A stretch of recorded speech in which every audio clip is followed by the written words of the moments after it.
நண்பர்கள் அனைவருக்கும் இனிய கிறிஸ்மஸ் தின நல்வாழ்த்துக்கள்.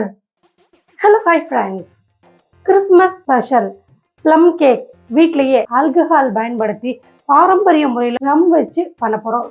செம்ம சாஃப்டாக சூப்பராக ரம் ப்ளம் கேக் எப்படி செய்யறதுன்னு சொல்லி பார்க்கலாமா? வெல்கம் டு குருவிஸ் விளாக். நான் உங்கள் ஆனந்தி அக்கா, ஓடு டெண்டனக்கா. ஆத்தென்டிக் டேஸ்டில் ரம் கேக் தான் செய்ய போகிறோம். பாரம்பரிய முறைப்படி இந்த ட்ரைடு ஃப்ரூட்ஸையும் நட்ஸையும் ஆல்கஹாலில் குறைஞ்சது ஒரு வாரத்துலேருந்து மேக்சிமம் ஒரு வருஷம் வரைக்கும் ஊற வைப்பாங்க. நல்லா ஊறினதுக்கு அப்புறமா இந்த ட்ரைட் ஃப்ரூட்ஸையும் நட்ஸையும் கேக் பேட்டரில் ஆட் பண்ணி கேக் ரெடி பண்ணுவாங்க. இந்த மாதிரியான ஒரு மெத்தடில் தான் இன்றைக்கி நம்ம இந்த ரம் கேக் ரெடி பண்ண போகிறோம். ரம் கேக் பண்ணணும் அப்படின்னு நீங்கள் பிளான் பண்ணிட்டீங்கன்னா இந்த ட்ரைட் ஃப்ரூட்ஸையும் நட்ஸையும் ஒரு 1 மந்த்துக்கு பிஃபோரே ஆல்கஹாலில் சோக் பண்ணுற மாதிரி பிளான் பண்ணிக்கோங்க. ஒரு மாதம் இல்லைன்னா கூட பரவாயில்ல, 3லேருந்து 7 நாளாவது ஊறுற மாதிரி பார்த்துக்கோங்க. இந்த மாதிரி நம்ம பண்ணும்பொழுது கேக் ரொம்ப டேஸ்ட்டாக இருக்கும். இந்த ரம் கேக் செய்கிறதுக்கு நட்ஸு ட்ரை ஃப்ரூட்ஸ்லாம் எந்த அளவுகளில் போடணும், எந்த அளவுகளில் ஆல்கஹால் சேர்க்கணும் அப்படிங்கிறத 1 by 1 ஸ்டெப் பை ஸ்டெப்பாக சொல்லியிருக்கேன். ஸோ வீடியோவை ஸ்கிப் பண்ணாமல் முழுசாக பாருங்கள். இதுக்கு 1/4 கப் கருப்பு உலர்ந்த திராட்சை, 1/4 கப் பேரிச்சம்பழம், 1/4 cup cranberries, 1/4 cup kiwi fruit, 1/4 cup cherry, 1/4 cup dried pineapple, 1/4 cup golden raisins, 1/4 cup tutti frutti, 2 tablespoon ginger candy, 1 tablespoon lemon peel candy, cup mixed dry nuts, 1/4 tablespoon orange zest, 1/4 teaspoon lemon zest, 1/4 cup orange juice. இப்போ நம்ம எடுத்த fruits and நட்ஸோட wait பார்த்தீங்கன்னா 300 gram இருக்கும். இதுக்கு நான் 180 ml dark ரம் add பண்ணிக்கிறேன். நீங்கள் ரம்க்கு பதிலாக ஒயின் கூட யூஸ் பண்ணிக்கலாம். நான் ஏன் டார்க் ரம் ஆட் பண்ணுறேன்னா கேக்குக்கு தேவையான கலர் நேச்சராகவே கேக்குக்கு கிடைக்கும், அதனால தான். இப்போ இதை ஒரு பிளாஸ்டிக் கவர் வச்சு காற்று போகாத மாதிரி நல்லா டைட்டாக லாக் பண்ணிக்கலாம். டைம் கிடைக்கும் போதெல்லாம் அப்பப்போ இதை இந்த மாதிரி நல்லா மிக்ஸ் பண்ணி விட்டுட்டு டைட்டாக லாக் பண்ணி விட்டுறலாம். நம்ம ஊற வைக்கிறதுக்கு யூஸ் பண்ணுற இந்த பவுல் கண்ணாடியாக இருக்கிற மாதிரி பார்த்துக்கோங்க. பிளாஸ்டிக் வேண்டாம், ஏன்னா ஆல்கஹால் பிளாஸ்டிக் கூட ரியாக்ட் ஆகும், அதனால தான். இன்னைக்கு இந்த ஃப்ரூட்ஸ் அண்ட் நட்ஸை 3 வீக்ஸ் ஆல்கஹாலில் நல்லா ஊற வச்சுருக்கேன். நெக்ஸ்ட்டு கேக் டின் ரெடி பண்ணிடலாம். ஃபஸ்ட்டு பட்டர் அப்ளை பண்ணலாம். தென் பட்டர் ஷீட்டை கீழேயும் சைட்லேயும் ஃபிக்ஸ் பண்ணி விட்டுட்டு திரும்ப பட்டர் தடவி விட்டுறலாம். பட்டர் ஷீட் இல்லாதவங்க மைதா மாவை எல்லா பக்கமும் பர மாதிரி தூவி விட்டுடலாம். நெக்ஸ்ட்டு கேக் பேட்டர் ரெடி பண்ணுறதுக்கு நான் 200 கிராம் நார்மல் டெம்பரேச்சரில் இருக்கக்கூடிய பட்டர் எடுத்திருக்கேன். பார்க்கும்போதே உங்களுக்கு தெரியும் எவ்வளோ சாஃப்டாக இருக்குன்னு. ஃப்ரிட்ஜில் இருந்து டைரெக்டாக அப்படியே ஜில்லுன்னு எடுத்து ஆட் பண்ணாதீங்க. இப்போ இதை மீடியம் ஸ்பீடில் ஒரு 5 நிமிஷம் நல்லா மிக்ஸ் பண்ண போகிறேன். உங்கள்கிட்ட பீட்டர் இல்லைன்னா கூட பரவாயில்ல, நீங்கள் ஹேண்ட் விஸ்க் வச்சே கூட பண்ணலாம். இந்த மாதிரி நம்ம பண்ணும்பொழுது 5 நிமிஷம் கழித்து இந்த பட்டர்லாம் நல்லா ஃப்ளஃபி ஆகிட்டு கலர் கூட லைட் எல்லோக்கு சேஞ்ச் ஆகிடும். இந்த ஸ்டேஜ் வரைக்கும் நல்லா மிக்ஸ் பண்ணி விட்டுருங்க.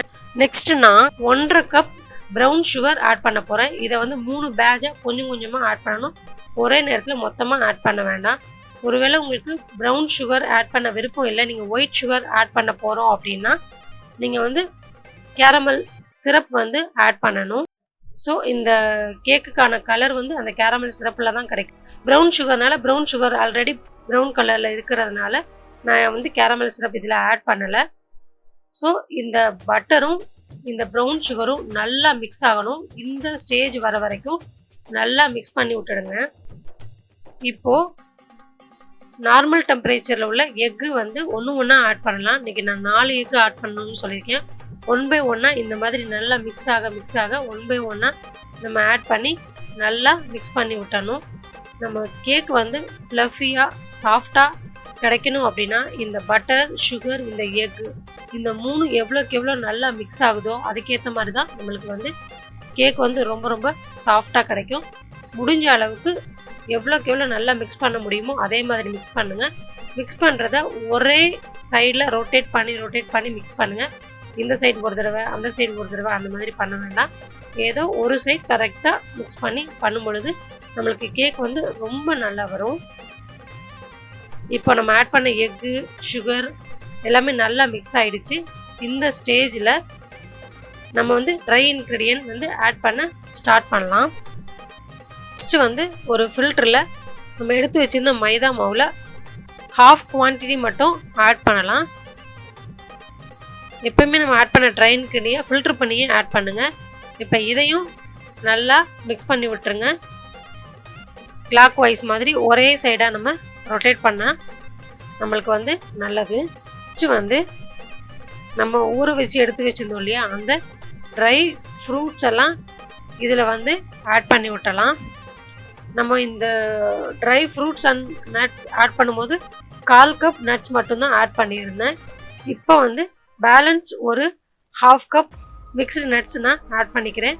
இப்போ இதையும் இந்த கேக் பேட்டர் கூட நல்லா மிக்ஸ் பண்ணி விட்டுறலாம். எல்லாம் நல்லா ஒன்றோட ஒன்று ஆனதுக்கப்புறமா பேலன்ஸ் இருக்கிற ட்ரை இன்க்ரீடியன்ஸ் எல்லாம் இது கூட ஆட் பண்ணிக்கலாம். பேலன்ஸ் இருக்கக்கூடிய மைதா மாவு, 1 tablespoon choco powder, 1 teaspoon baking powder, 1/4 teaspoon baking soda, 1/4 teaspoon salt, 1/4 teaspoon nutmeg powder, 1/4 teaspoon dry ginger powder, 1/4 teaspoon cinnamon powder. இதெல்லாம் ஃபில்டர் மூலமாக சலிச்சிட்டு இந்த பேட்டர் கூட ஆட் பண்ணிக்கலாம். முடிஞ்ச அளவு ட்ரை இன்க்ரீடியன்ஸ் எல்லாம் சலிச்சு ஆட் பண்ணுவோம். ஏதாவது தேவையில்லாத பார்ட்டிகல்ஸ் இருந்தால் அந்த சல்லடையிலேயே ஃபில்டர் ஆகி நம்மளுக்கு வந்துடும். இப்போது இது எல்லாத்தையும் நல்லா மிக்ஸ் பண்ணி விட்டுடணும். இந்த ரம் கேக் பேட்டர் வந்து கொஞ்சம் கெட்டியமாக தான் இருக்கும், ரொம்ப குழக்குழன்னு தண்ணியாக இருக்காது. இந்த மாதிரி கெட்டியாக இருக்கும்போது தான் கேக் நம்மளுக்கு ரொம்ப நல்லா வரும். ஸோ தண்ணி ரொம்ப இல்லாத மாதிரி பார்த்து இந்த ஸ்டேஜ் வர்ற மாதிரி நீங்கள் எல்லாத்தையும் ஆட் பண்ணிக்கோங்க. இப்போ நம்மளுடைய பேட்டர் வந்து தயாராகிடுச்சு. இதை கேக் டின்னுக்கு மாற்றிக்கலாம். கேக் டின்னில் ஃபில் பண்ணுறத 60% இருக்கிற மாதிரி பார்த்துக்கோங்க. தளம்ப ஃபில் பண்ண வேண்டாம். இந்த ரம் கேக் பண்ணும்போது சென்டரில் மட்டும் லைட்டாக ஒரு சின்ன பல்ல மாதிரி க்ரியேட் பண்ணிக்கலாம். இந்த மாதிரி பண்ணும்பொழுது கேக் ரொம்ப மேடாக நடுவில் வர்றது அவாய்ட் ஆகிடும், கிராக் ஆகிறதும் அவாய்ட் ஆகிடும். கொஞ்சமாக ட்ரைட் ஃப்ரூட்ஸையும் அப்புறமா ட்ரை நட்ஸையும் இது மாதிரி கேக் மேலே போட்டோன்னா பார்க்குறதுக்கே ரொம்ப அழகாக இருக்கும். அவனை வந்து 170 டிகிரி செல்சியஸில் 10 நிமிஷம் ப்ரீஹீட் பண்ணிவிட்டு உள்ளே வச்சுக்கோங்க. இது ரெடி ஆகிறதுக்கு 45லேருந்து 50 நிமிஷம் ஆகும். அவன் இல்லாதவங்க குக்கரை 10 நிமிஷம் மீடியம் ஹீட்டில் ப்ரீஹீட் பண்ணிவிட்டு 50லேருந்து 60 நிமிஷம் வச்சோம் அப்படின்னா நம்மளுக்கு குக்கரில் வச்சு கேக்கும் ரெடி ஆகிடும். எனக்கு இந்த கேக் தயாராகிறதுக்கு 40 நிமிஷம் ஆச்சு. கேக் நல்லா ஆறுனதுக்கு அப்புறமா பட்டர் பேப்பர்லாம் ரிமூவ் பண்ணலாம். பட்டர் பேப்பர்லாம் ரிமூவ் பண்ணதுக்கு அப்புறமா லைட்டாக மேலே வந்து அந்த ரம் வச்சு ப்ரஷ் பண்ணி விட்டுடலாம். இப்போது இதை கட் பண்ணி எடுத்து பார்த்தா ரொம்ப ரொம்ப சாஃப்டாக full and full fruits nuts எல்லாம் இருக்கக்கூடிய கேக் பார்க்கவே ரொம்ப யம்மியாக இருக்குது. இதோட டேஸ்ட்டை இன்னும் ரிச் ஆகிறதுக்கு லைட்டாக இது மேலே பவுடர் சுகரை இந்த மாதிரி தூவி விட்டுறலாம். தூவி விட்டுட்டு ஒரு கவர் வச்சு நல்லா டைட்டாக க்ளோஸ் பண்ணிடலாம், இல்லை ஏர்டைட் கண்டெய்னரில் ஸ்டோர் பண்ணி வச்சிடலாம். இந்த மாதிரி பண்ணும்போது இதோட மாய்ஸ்சர் வந்து கொஞ்சம் கூட குறையாது. ரொம்ப நாளைக்கு அப்படியே டேஸ்ட்டும் மாறாமல் சூப்பராக இருக்கும். ரொம்ப டேஸ்ட்டாக இருக்கக்கூடிய இந்த ரம் கேக்கை இந்த கிறிஸ்மஸ்க்கு நீங்களும் உங்கள் வீட்டில் செஞ்சு பார்த்துட்டு எப்படி இருந்துச்சு அப்படின்னு சொல்லிட்டு மறக்காமல் கமெண்ட்ஸில் சொல்லுங்கள், நானும் தெரிஞ்சுக்கிறேன். நாளைக்கு இதே மாதிரி சூப்பரான ஒரு வீடியோவில் மீட் பண்ணலாம். பாய்.